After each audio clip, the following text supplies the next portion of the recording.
Okay, so this is my first YouTube video, so kind of bear with me. Hopefully it won't be too shaky, and I'll get better as things go along. But this is going to be the first of a how-to video, series of how-to videos on how to put a winch on the front of a 2003 Kawasaki 3010 Mule. Because I've looked and I can't find any videos anywhere. A little backstory, like I said, I've got a 3010 Mule, has a 1,500-pound winch in the front right now that's not mounted correctly.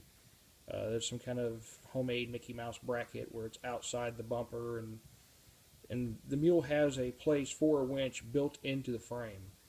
And that's why I plan on putting this new winch once I get the thing back in the shop. A little more on that in a little bit. But today I went to Harbor Freight and picked up this for $100.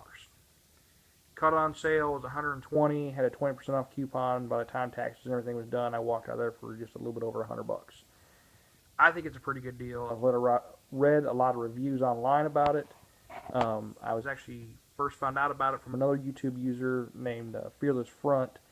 He has a really kick-ass off-road lawn tractor that he built and put this on. So I did some research on it and figured for the price and the amount of use that it's going to see, this would be perfect. So let's go ahead and unbox it and see what's inside. We've got your instructions that I'm certain I'm going to need, at least for the wiring part of it. We got yellow and blue cables, red cable with the breaker on it. That is bare metal, and my plan is to use an old inner tube of a 10-inch tire, cut it, slide it over that, zip tie it in place, seal it with some silicone, keep that from getting wet. Your various nuts and bolts that come with it. I'm not sure what grade those are. I'll probably use some and end up putting probably grade 8, at least grade 5 hardware on. Mounting bracket, it's pretty beefy. Looks like it's 1/8 inch powder coat job. Looks really nice actually for Harbor Freight. Lightweight strap that will get replaced. Hook and rubber boots seal up the wires and stuff. Over here is the fair lead, and Fearless Front mentioned it does have nylon inserts. I don't know if you can see that or not in there. If I was going to use this thing like every day or something, that'd get upgraded, but this is occasional use. Bear, say hi, Bear. Pain in the neck. His brother, Dog. D-O-G is spelled, you know, D-O-H-O-G-E-E. Anyway, in here we've got, that's the end for the remote. The remote looks pretty well built. It's all sealed up.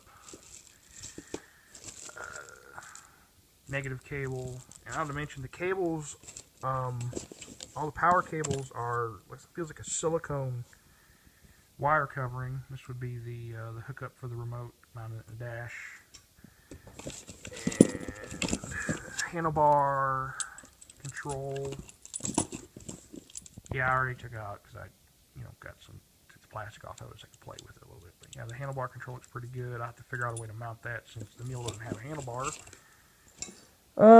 Solenoid in the box. We'll get to that in a minute. And the winch itself, pretty well built.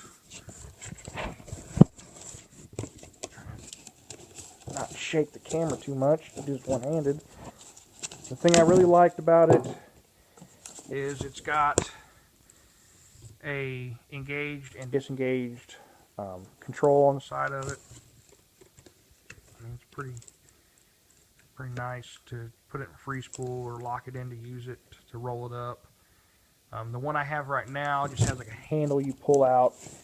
It's supposed to lock, and yeah, it's constantly popping back in place. And when you're trying to drag cable, and it snaps you backwards, kind of like a Looney Tunes cartoon. These cables, I mean, they're pretty well built. They're silicone wire or insulation, and heat shrink tubing on all the ends. And the solenoid, I thought was pretty slick the way they did this. I mean, no guesswork in hooking it up. Come out of there. Out of the box.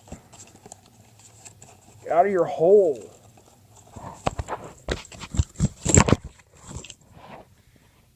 Anyway, the solenoid has the bolts are color coded: red, yellow, blue, black. So I mean, there's no guessing on which wire goes where. That's pretty handy. But anyway, so right now the Mule is in the shop. The left rear axle twisted on it and broke. And it's belonged to my dad before he passed away. He was Mr. Goodwrench. Worked for General Motors for over 40 years and Mercedes-Benz, and he twisted the axle on the right side one time, and he replaced it himself, and swore next time it happened he would take it to a shop and have it done because it was such a pain in the neck.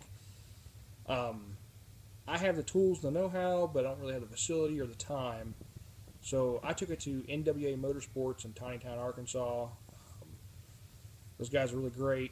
They cut me a really good deal, I think, on fixing it. I mean, the axle itself is $600, and I've looked on the internet, and that's a fair price for it. If it was a 4010, I could get all kinds of aftermarket axles for it. For the 3010, there's nothing for the rear. There's a few aftermarkets for the front, but yeah. So it's getting tuned up and the belt replaced and the axle rebuilt or replaced. And so the next video I should have at the farm, and I'll go over it and show you where I'm going to put the winch, and hopefully, it won't be too long of a video. And I'll show you the electrical upgrades I made to it. I got rid of the OEM motorcycle battery because it's a piece of junk, and upgraded to a larger lawn tractor battery, and put a positive bus bar on it and some remote jumper post on it. It's a lot easier to jump start if you have to now. So anyway, hopefully this video will help somebody out, or the series of videos will help somebody out later on down the road. And if you like it, shoot me a comment. If you don't like it, shoot me a comment.